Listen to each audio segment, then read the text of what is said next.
तीन दामाद की सास पार्ट 2। अब तक आपने सुना कि कावेरी जी अपनी तीनों बेटियों ईशा, मोहिनी और सुहाना की शादी 3 घर जमाई लड़कों के साथ करवा देती है। उन्हें लगता है कि ये लड़के शायद घर का कामकाज संभाल लेंगे, लेकिन उनके तीनों घर जमाई बहुत आलसी थे। वो नौकरी भी नहीं करते थे और बाहर का काम भी नहीं। कावेरी जी ने अपनी बेटियों से कहा कि वो प्रेगनेंसी का बहाना बनाकर अपने पतियों को सबक सिखाए। अब सुनिए आगे। मम्मी, आपने जैसा कहा था हमने वैसा ही किया, लेकिन देखिए ना, विवेक का हाल तो वैसा का वैसा ही है। घर में ना सुबह का नाश्ता बनता है और ना खाना। नौकरी पर जाने की बात करूं तो खाने को दौड़ते हैं मुझे। हाँ मम्मी, मैंने भी सुमित को कितनी बार कहा कि अगर नौकरी नहीं करनी तो कोई छोटी सी दुकान ही खोल लो, घर का खर्चा कैसे चलेगा। देखो दोपहर के 12 बजने आए और जनाब अभी तक सो रहे हैं। हाँ मम्मी, ईशा और सुहाना ठीक कहती हैं। अविनाश का भी यही हाल है। जब मैंने अपनी प्रेगनेंसी के बारे में कहा तो मुझसे कहने लगा, अरे दूसरी लड़कियां तो 9-9 महीने तक नौकरी करती है, बस डिलीवरी के टाइम छुट्टी लेती है। मोहिनी, तुम भी नौकरी करो। अब मुझे कहाँ नौकरी मिलेगी। मम्मी बताओ अब मैं क्या करूँ। हे भगवान, क्या सोचकर घर जमाई दामाद लाई थी मैं कि मेरी बेटियां मेरे पास रहेंगी और खुश रहेंगी, लेकिन इन आलसी दामादों ने तो हमारी जिंदगी को भी प्रॉब्लम में डाल दिया है। मैं तो कहती हूँ मम्मी, हम लोग वापस अपनी जॉब पर जाना शुरू कर देते हैं। बता देते हैं इन लोगों को कि हमने प्रेगनेंसी का बहाना किया है। नहीं नहीं बेटा, ऐसी गलती भी मत करना। अगर तुमने ऐसा किया तो इन तीनों की आदत और ख़राब हो जाएगी। अरे आज नहीं तो कल कभी तो तुम प्रेग्नेंट होगी, तब वापस यही प्रॉब्लम आएगी। तब क्या करोगी तुम तीनों। हाँ मम्मी, आपकी बात तो बिल्कुल सही है। इन लोगों को तो सुधारना ही पड़ेगा। लेकिन कैसे? अपने बच्चों के आने की खबर सुनकर भी इन लोगों पर कोई असर नहीं हो रहा। पैसे कमाने के लिए घर से बाहर निकलना ही नहीं चाहते ये तीनों। अब मेरे दिमाग में एक प्लान आया है। तुम तीनों चिंता मत करो, उन तीनों को बुलाओ, फिर मैं बात करती हूँ। थोड़ी देर बाद कावेरी जी अपने तीनों दामादों को सामने बुलाकर अपनी बात कहना शुरू करती हैं। अविनाश, सुमित और विवेक, देखो बेटा, मैं ना तुम तीनों से बड़ा प्यार करती हूँ, इसीलिए तो तुम्हें घर जमाई बना कर रखा है मैंने। अरे मम्मी जी, सीधे सीधे कहिए ना, क्या बात है। प्यार तो हम भी आपको बहुत करते हैं। अरे मम्मी जी, आपकी इज्जत भी बहुत करते हैं। अरे भाई, आपके जैसी सास और कमाने वाली बीवी सबको मिलती है क्या? हाँ मम्मी, विवेक और सुमित ठीक कह रहे हैं। आपकी बेटी से शादी करके मेरी तो ज़िंदगी ही अच्छी हो गई है। जानती हूँ मैं, और ये भी जानती हूँ कि तुम तीनों अपने अपनी बीवियों से बहुत प्यार करते हो। बेटा, बात ऐसी है कि हमारे कुल गुरु ने कहा है कि प्रेग्नेंट होने के बाद मेरी तीनों बेटियां शुरू के 4 महीने हमारे गांव में जाकर रहेगी, जहां मेरे चाचा जी रहते हैं। अरे लेकिन क्यों मम्मी, गांव में जाकर रहने की क्या ज़रूरत है इन तीनों को।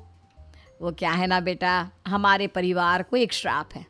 अगर मेरी बेटियों ने यहाँ पर बच्चा पैदा करने की कोशिश की तो उनके बच्चों को कुछ भी हो सकता है।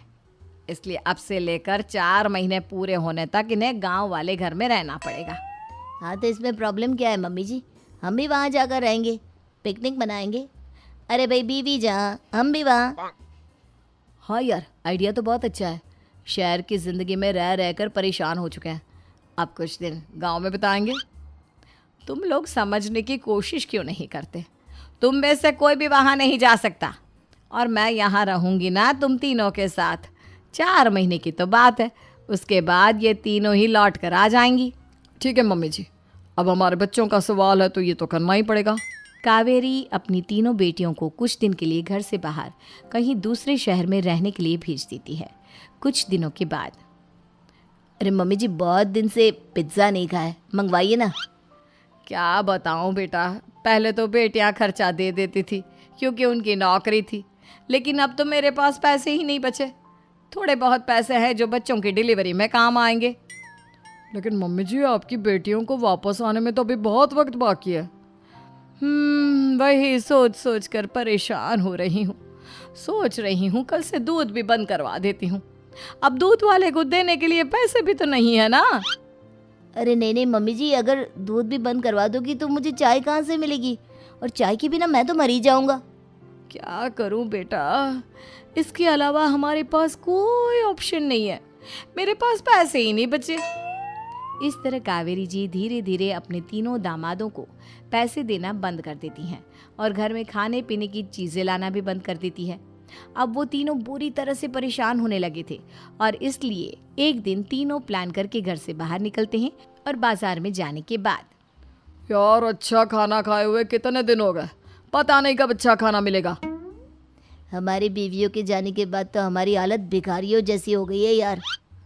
कुछ भी हो, मुझे तो आज पिज्ज़ा खाना ही खाना है। जेब में 1 रुपया नहीं और पिज्ज़ा खाएगा, कहाँ से आएंगे पैसे? अरे देख वहाँ सामने बोर्ड पर क्या लिखा हुआ है, कंप्यूटर पर काम करने के लिए एक आदमी की आवश्यकता है। भाई मैं तो जा रहा हूँ, काम करूँगा और शाम तक पैसे लाकर आराम से पिज्ज़ा खाऊंगा। जा जा, तुझे कोई काम नहीं देने वाला, हम तो घर जा रहे हैं। चल भाई सुमित। सुमित और अविनाश वहाँ से चले जाते हैं और विवेक उस कंप्यूटर शॉप पर सारा दिन काम करके 5,000 रुपये कमा कर घर लौट कर आता है और अपने खाने के लिए अच्छी अच्छी चीज़ें भी लेकर आता है। ये देखकर विवेक और सुमित के दिल में भी कुछ पैसे कमाने की इच्छा जागती है। अरे सुबह सुबह कहाँ चल दिए तुम? मम्मी जी एक बहुत अच्छी जगह मिली है, कंप्यूटर पर काम करने के 5,000 मिले थे कल मुझे। अगर रोज़ काम करूँगा तो पूरे 40,000 की तनख्वाह। अरे वाह, ये तो बहुत अच्छी बात है दामाद जी, आपको जाना ही चाहिए। सुमित और अविनाश विवेक को इस तरह तरक्की करते देखकर परेशान हो जाते हैं और वो दोनों भी काम की तलाश में निकल पड़ते हैं। धीरे धीरे उन दोनों को भी काम मिल जाता है। अब कावेरी के तीनों दामाद छोटी मोटी नौकरी करके अच्छा पैसा कमाने लगे थे।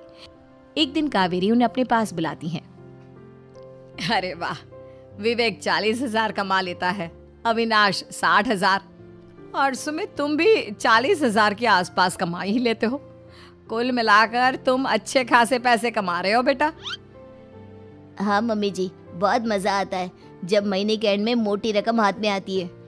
पूछिए मत मम्मी जी, घर में रहकर रोटी बना बना कर और तो जैसा महसूस होने लगा था मुझे तो।